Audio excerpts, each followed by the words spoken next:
Dickens. ये क्या हुआ? डेविड कवरफील्ड जैसे बहुत बड़े हुआ किताब के लेखक। अब आइए 1 मिनट सारांश में बताते हैं हुआ डेविड कवरफील्ड के बारे में। उन्होंने इस किताब में लिखा कि एक अनाथ लड़का कैसे अपने संघर्ष से, अपने शिक्षा, अपने पढ़ाई के दम पर वो क्या किया, पूरे पूरे विश्व को अपने कदमों तले क्या कर दिया, झुका दिया। तो कहा जाता है जितनी ताकत तलवार की धार में नहीं है, उससे ज्यादा ताकत कलम में है। तो तुम तलवार और बंदूक को नहीं पकड़ो, तुम्हें अगर पकड़ने की हिम्मत है तो कलम को मजबूती से पकड़ो और उसी के धार से वार करो। क्या करना हुआ? कलम को मजबूती से पकड़ना है और उसी के धार से वार करना है और पूरे विश्व को क्या करना है, अपने दम पर पराजित करना है। जोरदार ताली है इस बात के लिए। चलिए अब आइए सामान्य ज्ञान जीके की तरफ। दुनिया का सबसे ऊंची पर्वत चोटी कौन सा है हुआ? माउंट। बहुत बढ़िया। कहाँ है वो माउंट एवरेस्ट? नेपाल में हुआ, नेपाल। बहुत बढ़िया। अगला क्वेश्चन है, किस गैस को प्राणवायु कहा जाता है? ऑक्सीजन। ऑक्सीजन। ऑक्सीजन का फॉर्मूला क्या हुआ? O2। क्या हुआ? ग्लोबल वार्मिंग के बारे में जानते हुआ? जी। ग्लोबल वार्मिंग जानते हैं? जब इसे कहते हुआ जब पूरे विश्व का तापमान धीरे धीरे जब बढ़ने लगे, इस संकेत को क्या कहते हैं हुआ? Global warming. और इससे बहुत बड़ा खतरा क्या है कि जितने भी ग्लेशियर है बुआ बर्फ के पहाड़ जो है वो पिघल के क्या हो जाएंगे? पानी हो जाएंगे और भारत के, विश्व के बड़े बड़े शहर इसमें डूब जाएंगे। तो ग्लोबल वार्मिंग क्या हो रहा है? धीरे धीरे पूरे विश्व में बढ़ता चला जा रहा है। और इसके लिए सबसे जिम्मेदार गैस कौन सा है? Carbon dioxide. CO2। Carbon dioxide. क्या हुआ? Carbon dioxide. चलिए अब अगला है, अजंता गुफाएं कहाँ स्थित है? अजंता गुफाएं कहाँ स्थित है? अहमदाबाद किस राज्य में है? महाराष्ट्र। बहुत बढ़िया। एलोरा की गुफाएं, एलोरा की गुफाएं कहाँ स्थित है? एलोरा की गुफाएं महाराष्ट्र में ही स्थित है।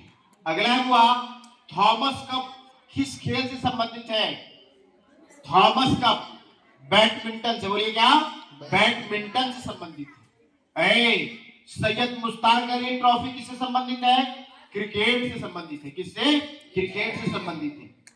ओजोन परत हमें किन किन किरणों से बचाती है? पराबैंगनी किरण। पराबैंगनी किरणों से बचाती है। वो अल्ट्रावायलेट रेज से बचाती है।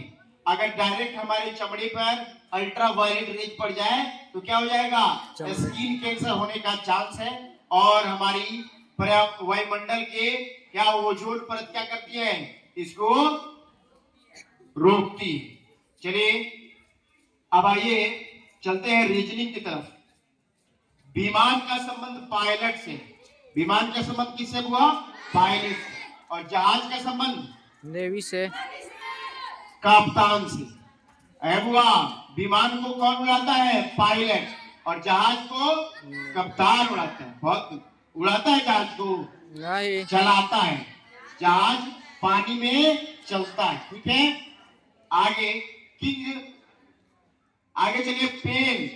पेन का वो संबंध स्याही से है, तो गाड़ी का संबंध? बहुत बढ़िया। जोरदार ताली बजाइए, जोरदार ताली।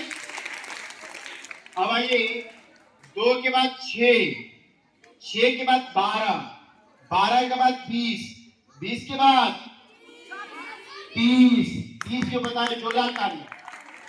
और 30 के बाद 42।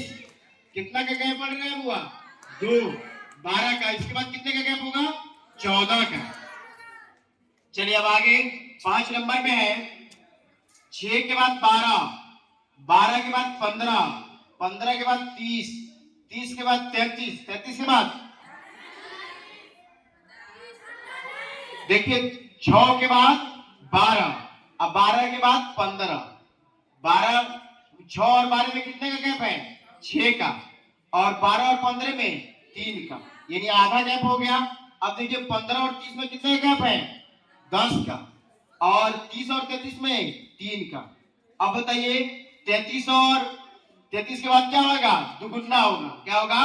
6 के बाद 12 हुआ है, 15 के बाद 30 हुआ है, तो 33 का दुगुना 66।